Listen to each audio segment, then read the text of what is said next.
Asal-usul Pulau Nusa, Kalimantan Tengah. Pada zaman dahulu kala, di sebuah desa pada tepian Sungai Kahayan, tinggallah seorang bernama Nusa. Nusa hidup dengan istri dan seorang adik iparnya. Untuk memenuhi kebutuhan sehari-hari, Nusa dan adik iparnya bercocok tanam di sebuah ladang kecil dekat rumah panggung mereka. Ladang yang subur dan ketekunan mereka dalam bercocok tanam menghasilkan panen yang melimpah. Sayangnya, suatu hari desa tempat tinggal Nusa dilanda kekeringan.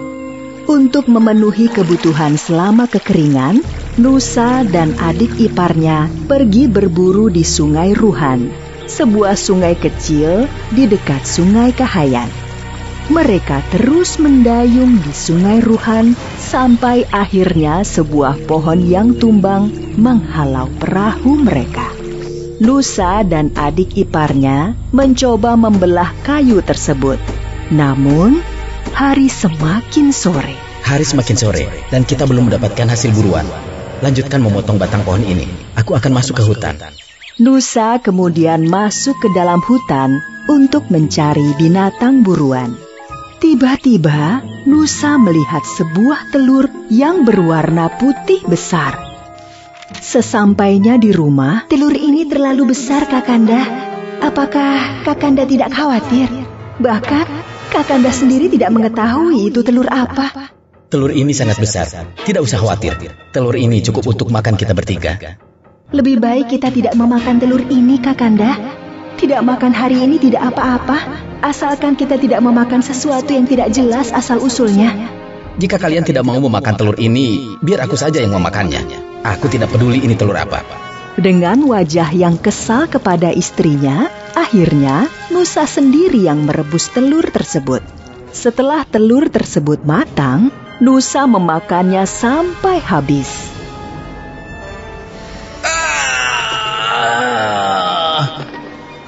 Nusa terlihat panik.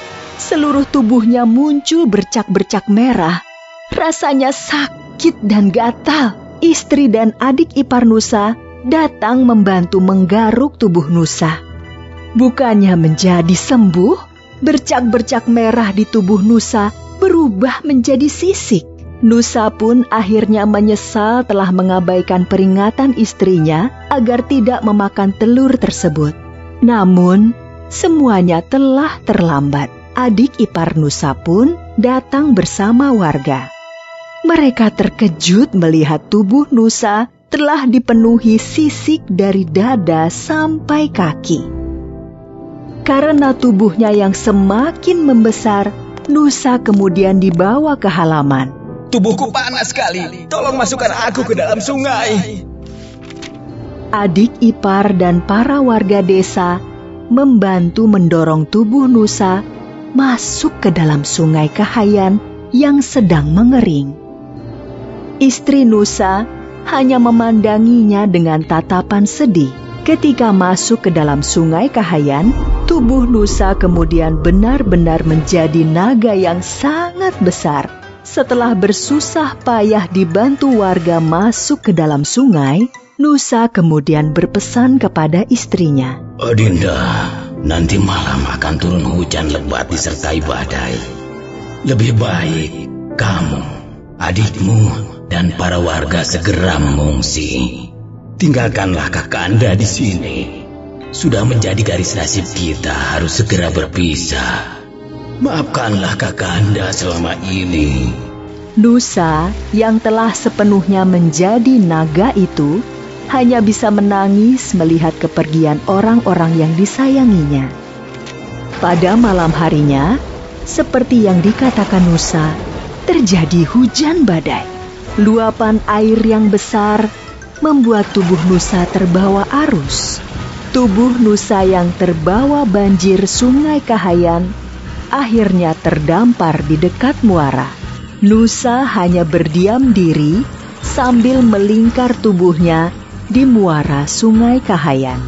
Di muara sungai tersebut banyak terdapat ikan sehingga Nusa tidak kesulitan mencari makanan. Kehadiran Nusa di muara tersebut membuat ikan-ikan menjadi cemas akan keselamatan mereka. Suatu hari, ikan jelawat dan ikan saluang terlibat pembicaraan untuk menyelamatkan umat ikan di muara Sungai Kahayan. Aku punya ide bagus. Kalian ikut saja ideku. Bagaimana caranya kita mengusir naga Nusa dari sini? Kalian harus tenang. Tunggu saja perintahku. Yang penting, kalian semua siap membantuku. Tuan Nusa, aku tadi bertemu seekor naga jahat yang besarnya sama denganmu. Naga jahat itu tahu engkau tinggal di sini. Dia memintaku untuk menyampaikan tantangan berkelahi kepadamu. Berani sekali dia menantangku. Aku tunggu dia besok di sini. Keesokan harinya, naga Nusa sudah mempersiapkan diri untuk menghadapi naga yang menantangnya. Sambil melakukan pemanasan, Nusa merasa aneh, tidak ada seekor ikan pun yang terlihat. Namun, Nusa berpikir ikan-ikan ketakutan akan adanya perkelahian besar 2 ekor naga. Nusa menunggu musuhnya hingga matahari condong ke barat. Namun, musuh yang ditunggu tidak kunjung datang. Nusa pun mengantuk dan tertidur. Ternyata, sedari tadi, ikan saluang mengintip Nusa dari jauh dan mendekatinya ketika Nusa tertidur. Tuan Nusa, bangun, musuhmu datang. Nusa terkejut dan menggeliat menoleh ke sana kemari mencari musuhnya. Nusa melihat ekor yang sedang berputar dan tanpa pikir panjang langsung menggigitnya. Ketika menggigit ekor tersebut, Nusa merasa ada yang aneh. Nusa memandang ekor yang sedang digigitnya dengan seksama. Ternyata Nusa menggigit ekornya sendiri. Nusa berteriak kesakitan karena ekornya putus.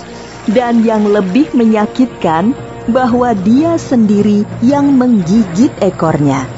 Melihat ekor Nusa yang telah putus, maka ikan saluang segera mengomando ikan-ikan lainnya yang jumlahnya ribuan untuk menyerang ekor Nusa yang terluka.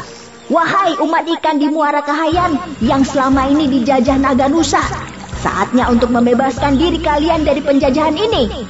Segera serang dan gigit ekor naga Nusa yang terluka. Dengan serentak, ribuan ikan dari berbagai jenis menyerang ekor naga yang terluka. Naga Nusa lari ke sana kemari menyelamatkan ekornya. Naga akhirnya kelelahan dan tidak sanggup lagi untuk lari. Jumlah ikan yang mengerubuti ekornya semakin banyak. Nusa hanya bisa berdiri sambil kelelahan. Nafasnya tersengal-sengal dan dia pun menangis. Nusa akhirnya tidak mampu bertahan. Tubuhnya ambruk dan tidak bergerak lagi. Naga Nusa yang perkasa itu akhirnya mati. Ikan-ikan terus memakan tubuh Nusa hingga hanya menyisakan tulang-tulangnya. Kerangka naga Nusa itu akhirnya ditumbuhi berbagai tanaman, dari semak belukar hingga pepohonan.